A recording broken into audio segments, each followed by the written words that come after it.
ونعوذ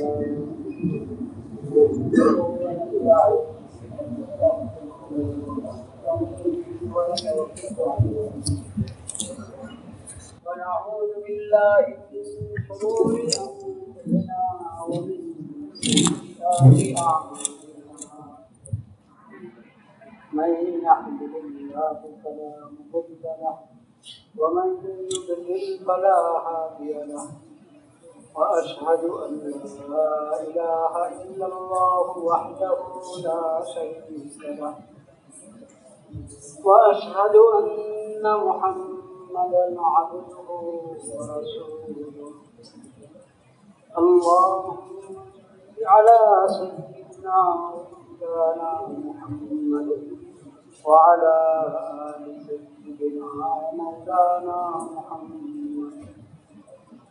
بعدد كل معلوم لك وبارك وسلم اللهم صل على سيدنا مولانا محمد النبي الأمي وعلى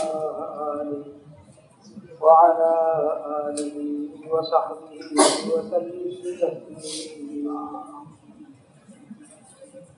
أما بعد فأعوذ بالله من الشيطان الرجيم بسم الله الرحمن الرحيم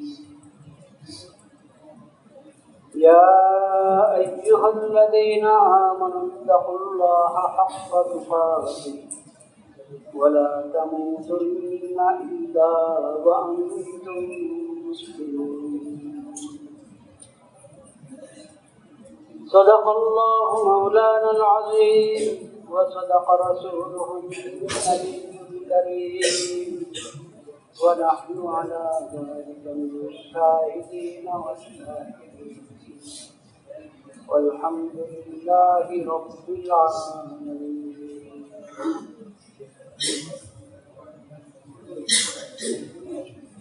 الله رب العالمين البركة আল্লাহ তাআলা আমাদেরকে মুসলিম বানিয়েছেন আলহামদুলিল্লাহ।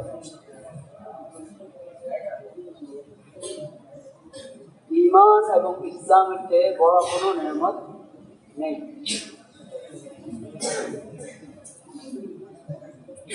ঈমান এবং ইসলাম সবচেয়ে বড় নেয়ামত। ঈমানের পর সবচেয়ে বড় নিয়ামত হলো আফিয়ত, সুস্থতা, নিরাপত্তা।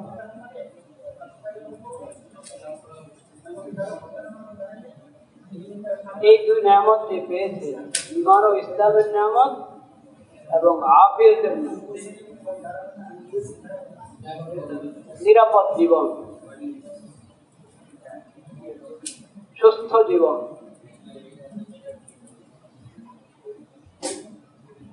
একজন মুমিন ঈমানি জিন্দেগি পেয়েছে, সঙ্গে যদি সে আফিয়ত পেয়ে থাকে তাহলে সব পেয়ে গেল, সব পেয়েছে। ঈমানের নিয়ামত এবং ইসলামের নিয়ামতের কোনো তুলনা। ইসলামের যে 5টি স্তম্ভ তার মধ্যে অন্যতম হলো হজ। কিছু কথা হয়েছিল হজ সম্পর্কে। আজকে আমরা বিদায় হজের সময়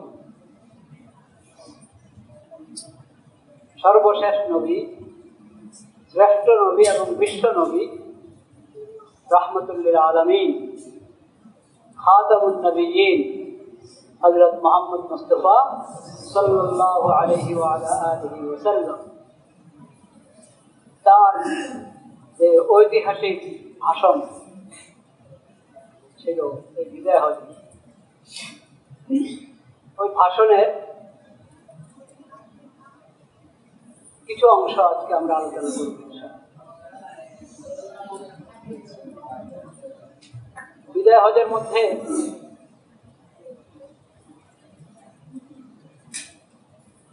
নবী করিম সাল্লাল্লাহু আলাইহি ওয়াসাল্লাম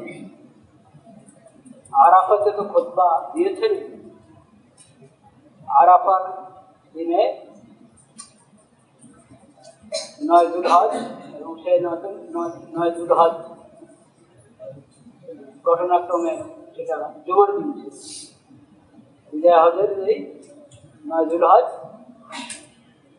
জুমার দিন।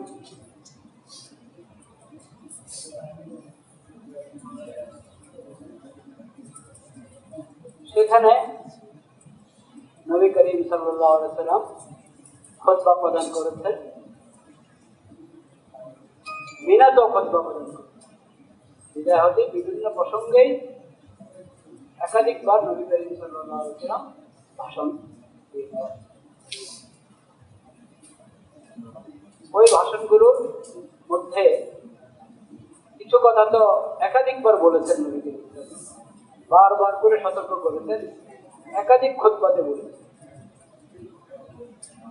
ওখান থেকে 2-3টি বিষয় আজকে আমরা আলোচনা করবো ইনশাআল্লাহ।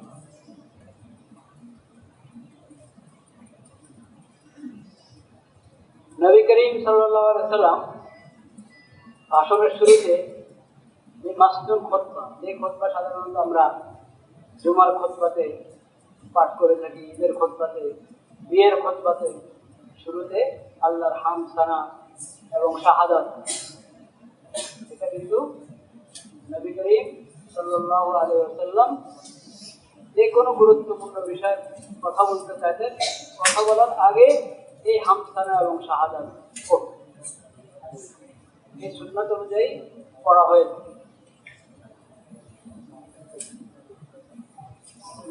মাসনুন খুতবা পাঠ করার পর নবী করিম সাল্লাল্লাহু আলাইহি ওয়াসাল্লাম বলেছেন, উসিকুম ইবাদাল্লাহ বিতাকওয়াল্লাহ ওয়া আহুসসুকুম আলা তাআত। প্রথম কথা, তোমাদেরকে আল্লাহর তাকওয়া, আল্লাহকে ভয় করার জন্য ওসিয়ত করছি। আল্লাহকে ভয় করো, হে আল্লাহর বান্দাগণ, তোমাদেরকে তাকওয়া অবলম্বন করার জন্য, আল্লাহকে ভয় করার জন্য, আল্লাহকে ভয় করে তাকওয়া অবলম্বন করো। আল্লাহর মহব্বতে আল্লাহর বিধানগুলো পালন করো, আল্লাহ যা ফরজ করেছেন তা পালন করো। আল্লাহর ভয়ে আল্লাহর সামনে তোমাকে দাঁড়াতে হবে, হিসাব দিতে হবে, এই অনুভূতি জাগ্রত করে তুমি সকল পাপ এবং গুনাহ থেকে বেঁচে থাকো। এটাকে বলে তাকওয়া অবলম্বন করা। ওয়া আহুসসুকুম আলা তাআতি, আমি তোমাদেরকে উদ্বুদ্ধ করছি তোমরা আল্লাহর আনুগত্য করো। আবার সতর্ক করেছেন নবী করিম সাল্লাল্লাহু আলাইহি ওয়াসাল্লাম, আইয়ুহান নাস ইসমাউ মিন্নি উবাইয়িন লাকুম ফাইন্নী লা আদরি লাআল্লি লা আলকাকুম বা'দা আমিহি হাযা ফি মাওকিফিহা। খেয়াল করো, আমি স্পষ্ট করে সবকিছু বলে দিচ্ছি তোমাদেরকে। আমি জানি না আবার সামনের বছরের হজে আমি আসতে পারবো, এখানে তোমাদের সামনে দাঁড়াতে পারবো, আমার জানি। ইশারা করলেন, ইঙ্গিত করলেন, নবী করিম সাল্লাল্লাহু আলাইহি ওয়াসাল্লাম দুনিয়া থেকে বিদায় নিয়ে যাবেন, আর বেশি দিন থাকা হবে না। আমরা জানি বিদায় হজের কয়েক মাস পরেই নবী করিম সাল্লাল্লাহু আলাইহি ওয়াসাল্লামের ইন্তেকাল হয়ে গেল।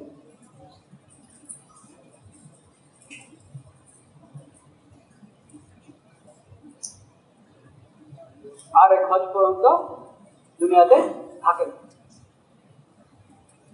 আবার তোমাদের সঙ্গে আমার দেখা হবে এই জায়গায়, আমি বলতে পারছি না। এখন আমি বলে দিচ্ছি, খেয়াল করে শুনুন। আইয়ুহান নাস ইন্না দিমাআকুম ওয়া আমওয়ালাকুম ওয়া আরাদাকুম হারামুন আলাইকুম ইলা আন তালকাউ রাব্বাকুম কাহুরমাতি ইয়াউমিকুম হাযা ফি শাহরিকুম হাযা ফি বালাদিকুম হাযা আলা হাল বাল্লাগতু আল্লাহুম্মা ফাশহাদ। নবী করিম সাল্লাল্লাহু আলাইহি ওয়াসাল্লাম স্মরণ করে দিয়েছেন সবাইকে। লক্ষের উপরে সাহাবী ছিলেন বিদায় হজে নবী করিম সাল্লাল্লাহু আলাইহি ওয়াসাল্লামের সঙ্গে। জিজ্ঞেস করেছেন, এই মাসটা কোন মাস, এই দিকটা কোন দিক? এইভাবে স্মরণ করে দিয়ে সতর্ক করে নবী করিম সাল্লাল্লাহু আলাইহি ওয়াসাল্লাম বলেছেন, ইন্না দিমাআকুম ওয়া আমওয়ালাকুম ওয়া আরাদাকুম হারামুন আলাইকুম কাহুরমতি ইয়াউমিকুম হাযা ফি শাহরিকুম হাযা ফি বালাদিকুম। তোমাদের জান, তোমাদের মাল, তোমাদের ইজ্জত সম্মান সব কিছু সম্মানিত। কেমন সম্মানিত? আজকের এই দিনটা, হজের দিন, আজকের এই মাস, এখন যে মাস চলছে জুলহজ মাস, জুলহজ মাসে তো হজ। কি বালাদিকুম হাযা, এটা হারাম, জায়গাটা হলো হারাম শরীফ, সম্মানিত জায়গা, মাসটা সম্মানিত, জুলহজ মাস, দিনটা সম্মানিত, আরাফার দিন। এই দিনের যেমন সম্মান, এই মাসের যেমন সম্মান, এই জায়গার যেমন সম্মান, এই সম্মানকে ক্ষুণ্ণ করা হারাম, অপরাধ। ঠিক তোমাদের একের জন্য অপরের জান, মাল, ইজ্জত, সম্মান এমন সম্মানিত, এই জানকে নষ্ট করা, মাল, অন্যের মাল নষ্ট করা, অন্যের ইজ্জত নষ্ট করা, অন্যের ইজ্জত সম্মানের উপরে আঘাত করা, এই সব কিছু কঠিন অপরাধ, হারাম। যেমন বাইতুল্লাহর সম্মান নষ্ট করা হারাম, জুলহজ মাসের সম্মান নষ্ট করা হারাম, এবং আরাফার দিনের মতো সম্মানিত দিনের সম্মান নষ্ট করা হারাম। ঠিক একজন তোমাদের জন্য তোমার অপর ভাইয়ের রক্ত, তার জান মাল, তার ইজ্জত সম্মান এরকমই সম্মানিত, ওটাকে ক্ষুণ্ণ করা, নষ্ট করা, ওখানে আঘাত করা, এটা বাইতুল্লাহ আঘাত করা, বাইতুল্লাহ সম্মান নষ্ট করার মতো।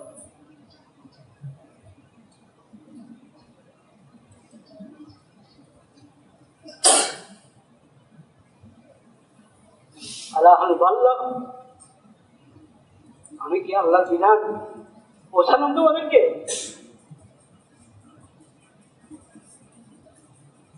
সবাই বলেছে আপনি পৌঁছে।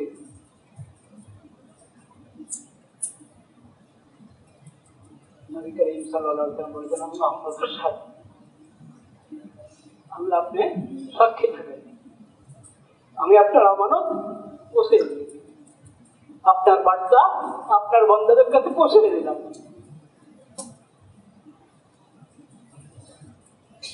সারা জীবনে তো এসব শিক্ষা দিয়েছেন নবী করিম, সেই শিক্ষার নির্যাস আবার বিদায় হয়ে লাখো মানুষের সামনে আবার বলে সতর্ক করলেন এবং স্মরণ করি, ফামান কানাত ইনদাহু আমানাতুন ফালিউদ্দিহা ইলা মান ইতামানাহু আলাইহা। কাজেই আমানতের হেফাজত করো। কারো কাছে যদি অন্যের আমানত থাকে, এই আমানত এটা আদায় করার জন্য, পৌঁছানোর জন্য, সমান মতো তাকে দিয়ে দেওয়ার জন্য। এই আমানত নষ্ট করা যাবে না, এই আমানত হজম করা যাবে না, এটার মধ্যে এর থেকে কমানো যাবে না। যেইভাবে তোমার হাতে আমানত ছিল সেইভাবে তুমি আমানত করছো, অন্যকে আমানত দিয়ে থাকি। আর এমনি প্রতিটি মুমিনের প্রতি, আল্লাহর প্রতিটি বান্দার প্রতি আল্লাহ যত দায়িত্ব দিয়েছেন, যত জনের হক তার উপরে আরোপ করেছেন, প্রতিটা হক এক একটা দায়িত্ব, এক একটা আমানত, প্রতিটা দায়িত্ব এক একটা কি আমানত, সব ডিউটি, প্রতিটা ডিউটি এক একটা আমানত। আমানতের হেফাজত করো, আমানত আদায় করো, আমানতের খেয়ানত করবে না। ওয়াইন্না রিবাল জাহিলিয়াতি মাওযু' ওয়ালাকিন লাকুম রুউসু আমওয়ালিকুম লা তাযলিমুনা ওয়া লা তুযলামুন আদাল্লাহু আন্নাহু লা রিবা ওয়া আন্না আউওয়ালা রিবান আবদাউ বিহি রিবা আম্মি আল-আব্বাস ইবনে আব্দুল মুত্তালিব। রিবাল জাহিলিয়াতি মাওযু', জাহিলি যুগে দ্বীন ঈমান ছিল না, শরীয়ত ছিল না, কোরআন সুন্নাহ থেকে বঞ্চিত ছিলে। সেই যুগে যত একজন আরেকজনের সাথে লেনদেন করেছ সুদে, ওই চুক্তি হিসাবে, ওই লেনদেন হিসাবে এখনো কেউ কারো কাছে সুদের অর্থ পাওনা আছো না, এটা পাওনা না। রিবাল জাহিলিয়াতি মাওযু', ইসলামে তো প্রশ্নে আসে না, মুসলিম হবে আবার সুদের লেনদেন করবে, সুদী লেনদেন করবে, এটা তো হইতেই পারে না। নবী করিম সাল্লাল্লাহু আলাইহি ওয়াসাল্লাম বলতেন, আগে যখন মুসলিম হও নাই, ঈমানের নিয়ামত পাও নাই, শরীয়তের শিক্ষা পাওনি, হেদায়েত পাওনি, তখন যে করে ফেলেছিলে ওটা ওখানে শেষ। এর আগে হয়ে গেছে চুক্তি, এখন তো আদায় করে দিতে হবে না। যে বলতে চাচ্ছ যে তার কাছে আমার সুদের অর্থ বাকি আছে, ওটা আমি পাও না, না পাবে না। তোমার জন্য তুমি ওটা দাবি করা জায়েজ নাই, তার জন্য দেওয়া জায়েজ। সুদ গ্রহণ করাও হারাম, সুদের অর্থ দেওয়াও কি হারাম। তাহলে আগে যদি চুক্তি হয়ে থাকে জায়েজি জামানাত, ওটা বাদ, এখানে শেষ। কেউ কারো উপরে জুলুম করতে পারবে না, তুমিও নির্যাতিত হবে না, তুমি আরেকজনের উপরে নির্যাতন করবে না। মূল ধাম যেটা ছিল, ঋণ দিয়েছ ওটাই তুমি ফেরত পাবে, ওটা থেকে কমা করা যাবে না, আর তুমি বাড়িয়ে নিতে চাও তাও হবে না। ওই না ওলা রিবা না আবদা বিহি রিবা আমবিল আব্বাস ইবনে আব্দুল। এটা হলো শরীয়তের শিক্ষা, এটা হলো আদর্শ ব্যক্তিদের শিক্ষা। নবী করিম সাল্লাল্লাহু আলাইহি ওয়াসাল্লাম বলছেন, এই এত বড় জনসমুদ্রে, এত বড় জনতার সামনে, যে প্রথমে আমি আমার চাচা আব্বাসের যে সুদ জাহেলি যুগে মুসলিম হওয়ার আগে বিভিন্ন সুদের চুক্তির মাধ্যমে এখন সুদের অনেক অর্থ অনেকের কাছে পাওনা আছে, ও সব আমি শেষ করে দিলাম। জাহেলিয়তে যত রীতিনীতি শরীয়ত বিরোধী, ইসলাম বিরোধী, সব আমার দুই পায়ের নিচে রেখে দিলাম আমি। এবং এই রিবা সহ আমার চাচা তার যত সুদের অর্থ পাওনা আছে ওই সব আমি খতম করে দিলাম। সেও ওটা চাইতে পারবে না, আর যাদের কাছে পাওনা ধারণা করা হচ্ছে তারাও ওটা আদায় করবে না, দিতে পারবে। প্রথম নিজের থেকে শুরু, নিজের পরিবার থেকে শুরু, নিজেকে আইনের ঊর্ধ্বে মনে করা, নিজের বিশেষ লোকদেরকে আইনের ঊর্ধ্বে মনে করা, জায়েজ আছে না? এটা হারাম, হারাম। ওটাই তো আসল বৈষম্য, ওটাই তো আসল বৈষম্য।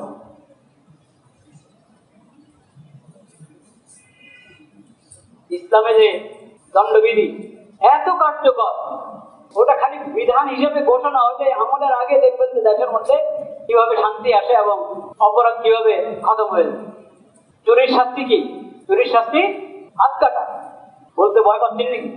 ইসলামে চুরির শাস্তি কি? হাত কাটা।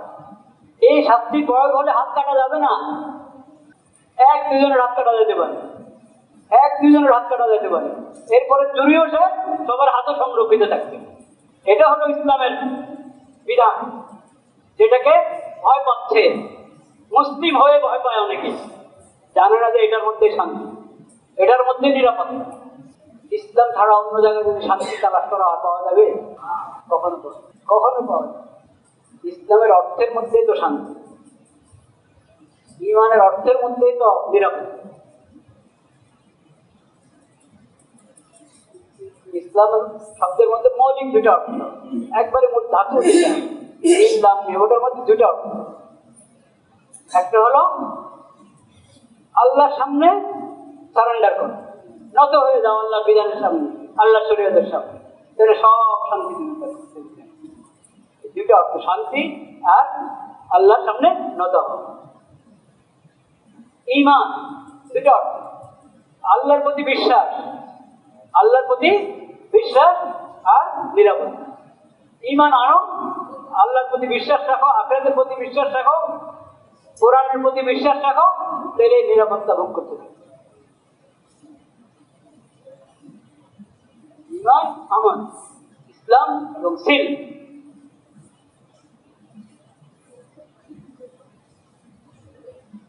কথাটা কি জন্য বললাম? ইসলামের যে দণ্ডবিধির কথা, চুরির শাস্তি, হাত কাটার কথা, কোন মহিলা বেচারি এই অপরাধ তার থেকে হয়ে গেছে, চুরির অপরাধ হয়ে গেছে, এবং এটা বিষয়টা এসে গেছে, শাসকের সামনে বিষয়টা কি এসে গেছে। যখন আদালতে এসে গেছে, এটার জন্য যে বিধান প্রয়োগ করার, যে আইন প্রয়োগ করার, সেটা প্রয়োগ করতেই হবে। যখন প্রমাণিত চুরি করেছে তো হাত কাটা যাবে। এখন কিছু লোক শুরু করেছে, আরে এখানে অন্য ব্যবস্থা হতে পারে কিনা, এই মহিলা ভুলে এরকম করে ফেলেছে, এরকম করার তো মানুষ না, সম্মানিত লোক তারা, ভুলে এরকম হয়ে গেছে, যদি যদি তার অপরাধটা মাফ করে দেওয়া হয়, অন্য কোনো শাস্তি হলো, কিন্তু হাত টানা কাটা হলো, এরকম চিন্তা থেকে কে বলবে নবী করিম সাল্লাল্লাহু আলাইহি ওয়াসাল্লামের সামনে? এই যে উসামা বলতে পারে, উসামা বিন যায়েদ বিন হারেসা, নবী করিম সাল্লাল্লাহু আলাইহি ওয়াসাল্লামের আদরে সে গিয়ে বলছে। ওনাকে কেউ বলেছে, উনিও চিন্তা করেন নাই, নবী করিম সাল্লাল্লাহু আলাইহি ওয়াসাল্লামকে বলেছে, ভালো হয়েছে আমরা বিধানটা পেলাম। বলেছে যে ইয়া রাসূলুল্লাহ, যদি হাত না কাটা হতো। আরে এ কি? আল্লাহর পক্ষ থেকে নির্ধারিত যে শাস্তি, এই শাস্তি প্রয়োগের ব্যাপারে প্রয়োগ যাতে না হয় সেজন্য তুমি সুপারিশ করছো? ইন্নালিল্লাহ, এই কি? তো আল্লাহর দেওয়া বিধান, আল্লাহর পক্ষ থেকে নির্ধারিত শাস্তি, এই শাস্তি যাতে প্রয়োগ না হয় এই জন্য তুমি সুপারিশ করছো? ওয়াল্লাহি তুমি সুপারিশ করছো? মুহাম্মদের মেয়ে ফাতেমা, তার থেকে যদি অপরাধ হয়ে যায়, তাহলে তো আমি হাত কেটে দেবো। মুহাম্মদের মেয়ে ফাতেমা থেকে যদি অপরাধ হয়, অসম্ভব, কখনো সম্ভব না। আল্লাহ তাআলা তাদেরকে হেফাজত করেছেন, কিন্তু নবী করিম সাল্লাল্লাহু আলাইহি ওয়াসাল্লাম আল্লাহর বিধানের গুরুত্ব বলছেন। আমার মেয়েও যদি, তার থেকে যদি এরকম অপরাধ হয়ে যায়, তারও তো হাত কাটা যাবে। তুমি সুপারিশ করতে এসেছো আল্লাহর বিধান সম্পর্কে, আল্লাহর হক, আল্লাহর দেওয়া শাস্তি, নির্ধারিত আইন প্রয়োগ হবে, এই বিষয়ে তুমি সুপারিশ করতে এসেছো।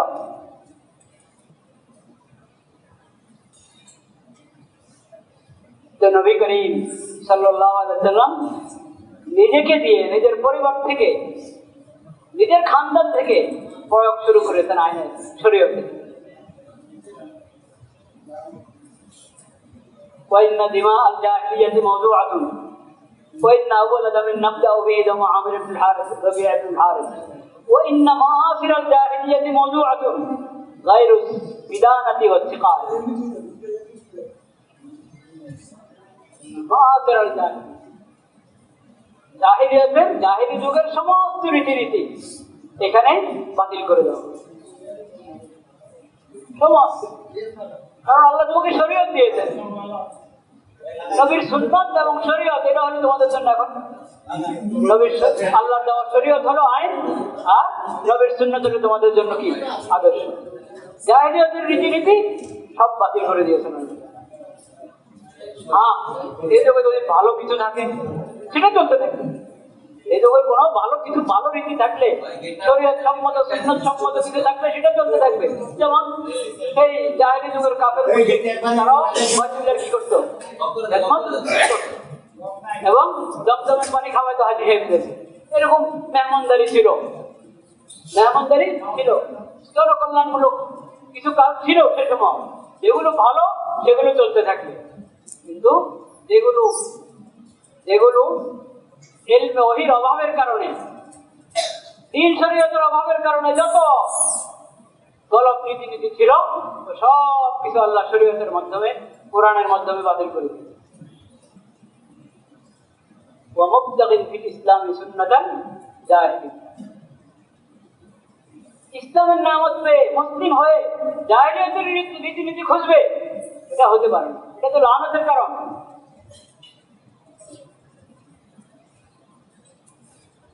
এখন আমরা চাচ্ছি শরীয়ত রেখে জাহিলিয়াতের রীতিনীতি চিন্তা করতে,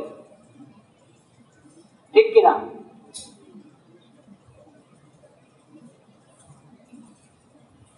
লম্বা আলোচনা নবী করিম সাল্লাল্লাহু আলাইহি ওয়াসাল্লাম। আম্মা বাদু আইয়ুহান নাস ইন্না লিনিসাইকুম আলাইকুম হাক্কান ওয়া লাকুম আলাইহিন্না হাক্কুন লাকুম আলাইহিন্না আল্লা ইউতিনা ফুরুশাকুম গায়রাকুম ওয়া লা ইউদখিলনা আহাদান তাকরাহুনাহু বুয়ুতাকুম ইল্লা বিইذنিকুম ওয়া লা ইয়াতিনা বিফাহিশা ফাইন ফাআলনা ফাইন্নাল্লাহা ক্বাদ আযিনা লাকুম আন তা'যুরুহুন্না ওয়া তাহজুরুহুন্না ফিল মাদাজি' ওয়া তাদরিবুহুন্না দারবান গায়রা মুবাররিহ ফাইন ইনতাহাইনা وأطعنكم فعليكم رزقهن وكسوتهن بالمعروف واستوصوا بالنساء خيرا فإنهن عندكم عوان لا يملكن لأنفسهن شيئا وإنكم إنما أخذتموهن بأمانة الله واستحللتم فروجهن بكلمة الله فاتقوا الله في النساء واستوصوا بهن خيرا ألا هل بلغت اللهم فاشهد মহিলাদের ব্যাপারে নবী তোমাদের তোমাদের উপরে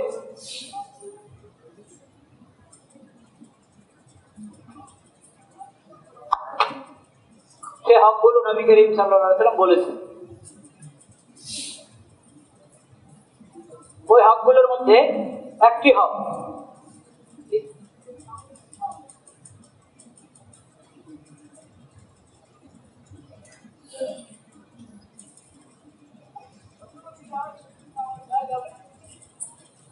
যখন সমস্যা হচ্ছে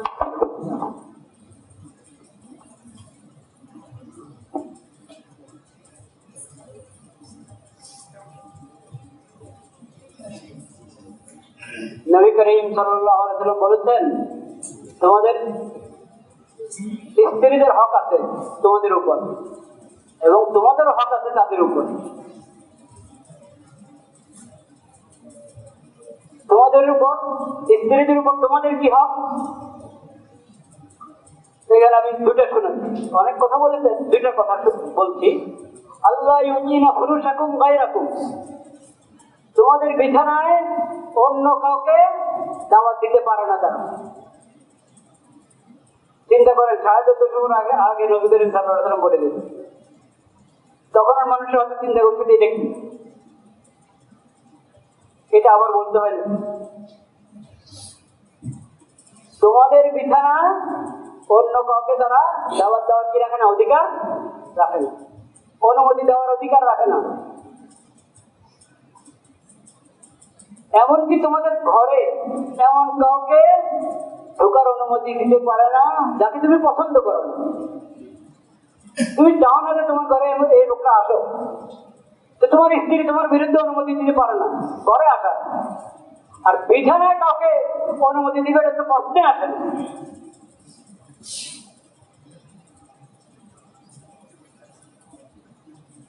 তোমাদের তাদের হক আছে তোমাদের উপর, তাদের ভরণ পোষণ, তাদের সাথে সর্বোত্তম ব্যবহার, তাদের খেয়াল রাখা, যত্ন নেওয়া, এটা তোমাদের উপর তাদের হক।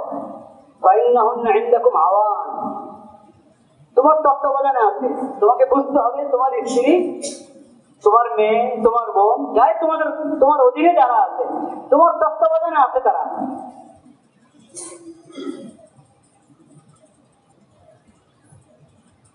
কাজেই তাদের প্রতি যত্ন নেওয়া, তাদের খেয়াল রাখা, এটা তোমাদের দায়িত্ব। وإنكم إنما أخذتموهن بأمانة الله واستحللتم فروجهن بكلمة الله فاتقوا الله في النساء واستوصوا بهن خيرا।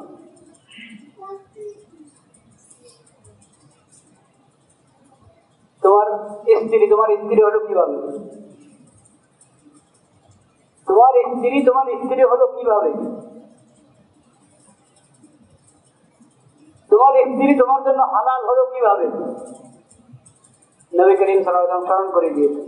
দেখো, বিকালিমাতিল্লাহ, আল্লাহর বিধানের কারণে, আল্লাহর বিধানের কারণে হালাল হয়েছে।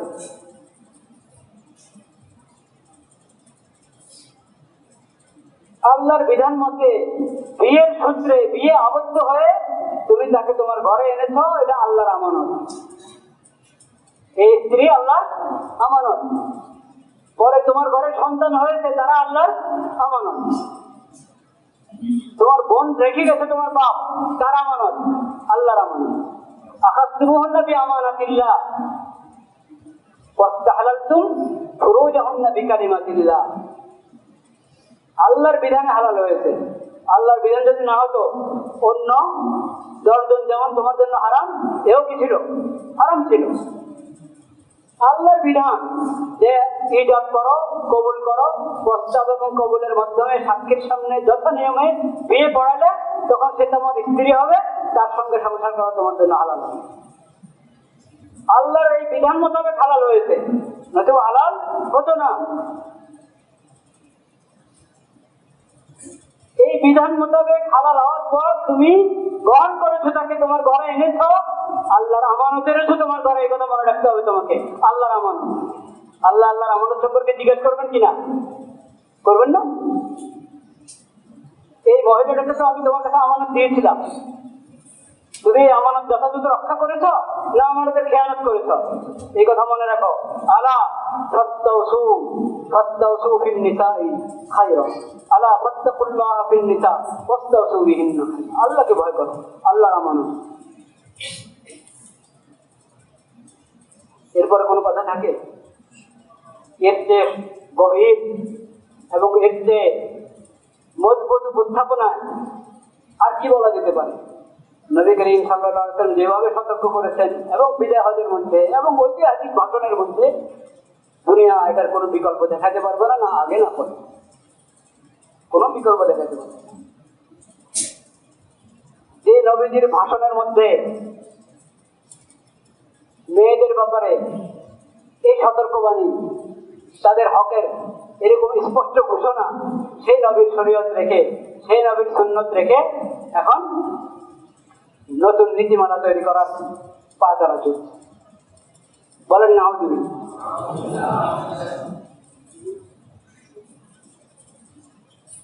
তারা তাদের লেখার মধ্যে প্রতিবেদনও রেখে দিয়েছে, পরে সাংবাদিকরা যখন ধরেছে তখনও বলেছে আমরা তো শরীয়তে হাত দিই নাই, আমরা শরীয়তে কি দিই নাই, হাত দিই নাই। শরীয়তের জায়গায়, ধর্মের জায়গায় যারা ধার্মিক করে ধর্ম পালন করবে, আমরা ধর্মে হাত দিই নাই। আমরা এটা রেখেছি অপশনাল,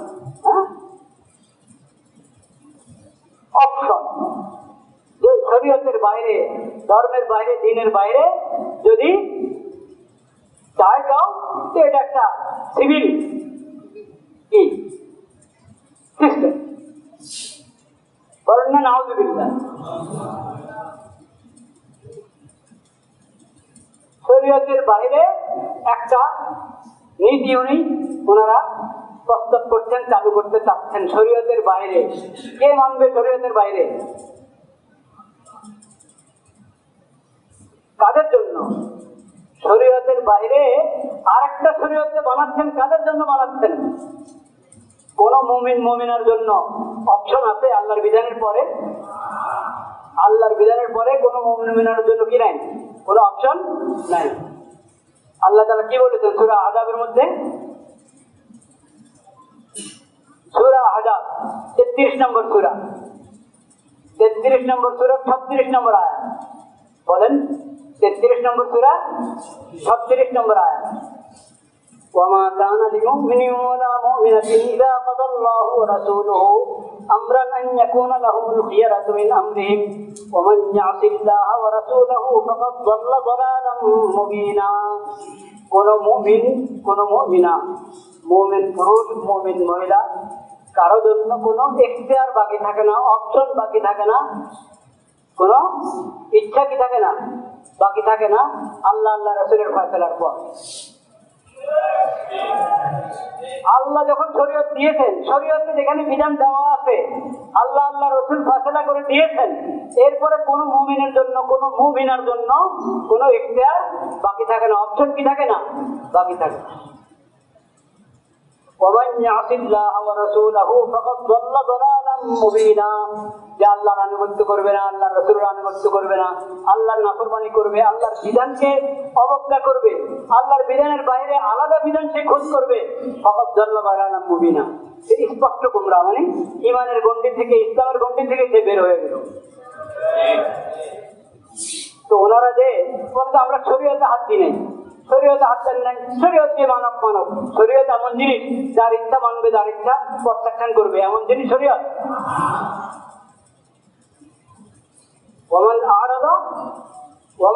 ومن أعرض عن ذكري فإن له معيشة ضنكا ونحشره يوم القيامة أعمى। আল্লাহর দেওয়া বিধান থেকে যে বিমুখ হবে এটা না, শরীয়ত বাদ দিয়ে এখন সিভিল আইন। নাউযুবিল্লাহ। কোন নাগরিকের জন্য আপনি আইন বানাচ্ছেন? এই নাগরিক মুসলিম কি মুসলিম না? মুসলিম। যদি মুসলিম হয় তো সে ইসলাম মানবে, আপনার সিভিল আইন মানবে কেন? যে আল্লাহ শরীয়তের মোকাবেলায় অন্য কোন আইনের প্রস্তাব করে, আল্লাহ শরীয়তের মোকাবেলায়, কোরআন সুন্নাহর মোকাবেলায় অন্য কোন আইনের প্রস্তাব করে, যে প্রস্তাব করাটাই কুফর, প্রস্তাব করাটাই কুফর।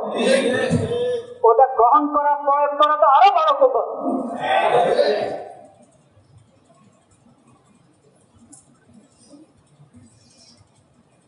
আমাদের নবীজি বিদায় হজে স্মরণ করে দিয়ে গেছেন, তাও আমাদের একটু বোধ থাকবে না? বিদায় হজে স্মরণ করে দিয়েছেন।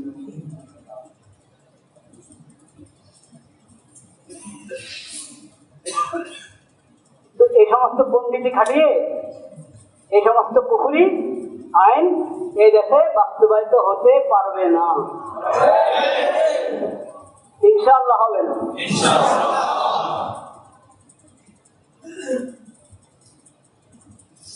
এই যে এটা তো অনেক লম্বা ভাষণ বললাম না, আরাফাতে, মিনাতে, বিভিন্ন জায়গায় নবী করিম সাল্লাল্লাহু আলাইহি ওয়াসাল্লাম বলেছেন। আর একটা ছোট্ট একটা অংশ বলে আমি শেষ করি।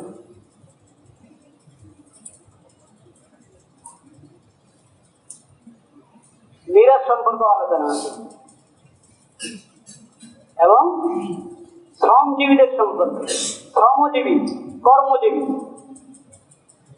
সকল পেশাজীবী সবার ব্যাপারে নবী করিম সাল্লাল্লাহু আলাইহি ওয়াসাল্লাম বলে গেছেন, সবার ব্যাপারে। এখন তো কি কি মে দিবস নাকি, মে দিবস, শ্রমিকদের নিরাপত্তা এবং তাদের হক অধিকার যাতে প্রতিষ্ঠা হয় সেজন্য দিবস পালন। আর দিবস পালনের দ্বারা প্রতিষ্ঠা হয় না মেয়া, প্রতিষ্ঠা হবে শরীয়তের বিধান বাস্তবায়নের দ্বারা, শরীয়তের শিক্ষা বাস্তবায়নের দ্বারা। নবী করিম সাল্লাল্লাহু আলাইহি ওয়াসাল্লাম তো বলে গেছেন, ঘাম শুকাবার আগে তার পারিশ্রমিক দিয়ে দাও, ঘাম শুকানোর আগে তার পারিশ্রমিক দিয়ে দাও, এবং কি কাজ করতে হবে, তাকে কি পরিমাণ পারিশ্রমিক হবে সব স্পষ্ট করো। পারিশ্রমিক দিবা সামান্য, কাজ দিবা বেশি, এটা হতে পারে না। শ্রম গ্রহণ করবা নগদ, পারিশ্রমিক ভুলাইতে থাকবা, এটা হতে পারে না। এগুলো তো নবী করিম সাল্লাল্লাহু আলাইহি ওয়াসাল্লাম বলে গেছেন, করে দেখিয়ে গিয়েছেন। এবং তাদের সাথে সর্বোচ্চ, এমনকি ঘরের বুয়া যারা, এই খাদেমদের ব্যাপারে নবী করিম সাল্লাল্লাহু আলাইহি ওয়াসাল্লামকে যখন জিজ্ঞেস করা হয়েছে, বারবার সতর্ক করেছেন ক্ষমা করো তাদেরকে। একজন জিজ্ঞেস করতে, ইয়া রাসূলুল্লাহ কয়বার ক্ষমা করবো? 70 বার ক্ষমা করো। কয়বার? 70 বার। তো 70 বার যাকে 7 বারে ক্ষমা করেন না, খালি ধমকের উপরে ধমক দেন, একটু এদিক থেকে সেদিক হলেই ধমক। আর সেবা কি পরিমাণ নেন, সেবা কি পরিমাণ গ্রহণ করছেন, আর পারিশ্রমিক কি পরিমাণ দিচ্ছেন। সুযোগের গলত ব্যবহার করা কিন্তু জায়েজ নাই, সুযোগের গলত ব্যবহার করা কি নাই, জায়েজ। যে জায়গায় অ্যাভেলেবেল পাওয়া যাচ্ছে, এ না হলে চলে যাক, আরেকজন নিয়ে নেবো, এ চলে যাক, আরেকজন নিয়ে নেবো, এখন বস দিনে এতগুলো কাজ নেবেন, হ্যাঁ, কিন্তু পারিশ্রমিক দিবেন একবারে সামান্য। তা করার কিছু নেই, সে বাধ্য হয়ে করতে, কারণ কাজ পাচ্ছে না। এই যে কাজ পাচ্ছে না, এই জন্য সামান্য টাকা দিয়ে ঘুষ দিয়ে দেওয়া, এটা হলো একজনের সুযোগের গলত ব্যবহার। সুযোগের কি গলত ব্যবহার, সুযোগের গলত ব্যবহার করবেন না। ন্যায্য যে পারিশ্রমিক সেটা কি করবেন, দেবেন। এরকম ভাবে নবী করিম সাল্লাল্লাহু আলাইহি ওয়াসাল্লাম হকের ব্যাপারে, অধিকারের ব্যাপারে যেটা গুরুত্বের সাথে আমাদেরকে শিখিয়েছেন। তুমি খালি হক তলব করবা, তোমার পাওনাটা খালি তলব করবা না, তোমার উপর দিয়ে যা হক আরোপিত হয়, তোমার দায়িত্বে যা আছে সেটা আদায় করবা। কি খালি হক খালি তলবই করবেন? অধিকার অধিকার অধিকার অধিকার চাই, অধিকার দিতে হবে না নাকি? সবাই যদি খালি অধিকার চাইতে থাকে তো অধিকার দিবে কে? অধিকার আদায় করতে হবে না? যার জিম্মা যেটা ডিউটি, যার কাছে যেটা পাওনা ওটা আদায় করতে হবে। কর আদায় করে না অনেকে, বিদ্যুৎ বিল আদায় করতে ফাঁকি দেয়, দেখি না? বিদ্যুৎ বিল আদায় করতে ফাঁকি দেয় কিনা? জায়েজ আছে? হারাম। যারা মিটার দেখে যায়, বিল তৈরি করে, তাদের সাথে যোগাযোগ করে যদি আপনি 1 টাকা বিল ফাঁকি দিলেন, হারাম কবিরা গুনাহ, হারাম কবিরা গুনাহ।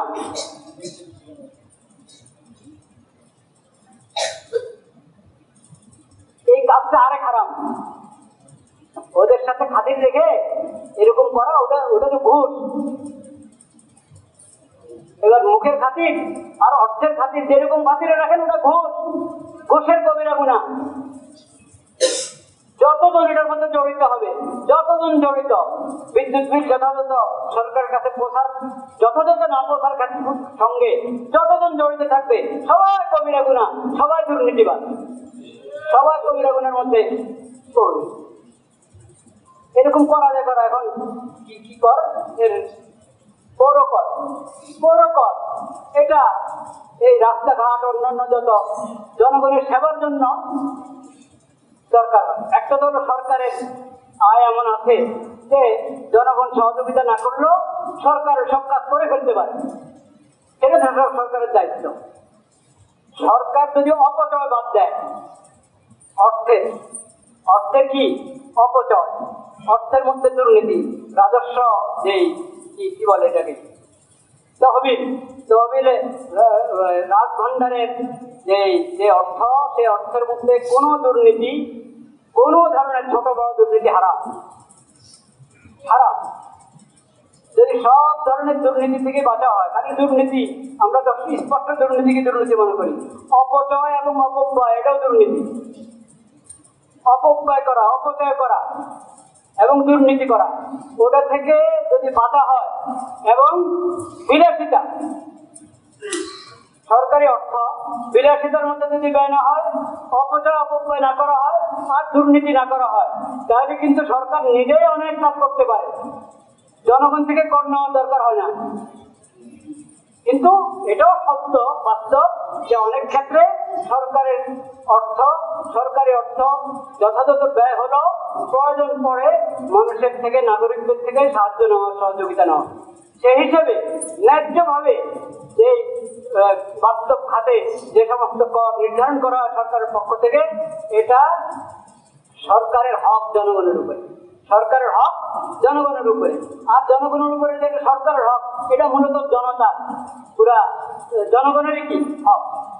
কাজেই এমন কর ফাঁকি দেওয়া জায়েজ নাই, এবং এটা যথাসময় আদায় করা, কোনো ওজোর ছাড়া বিলম্ব করাও জায়েজ নাই, যথাসময় আদায় করে দেওয়া জরুরি।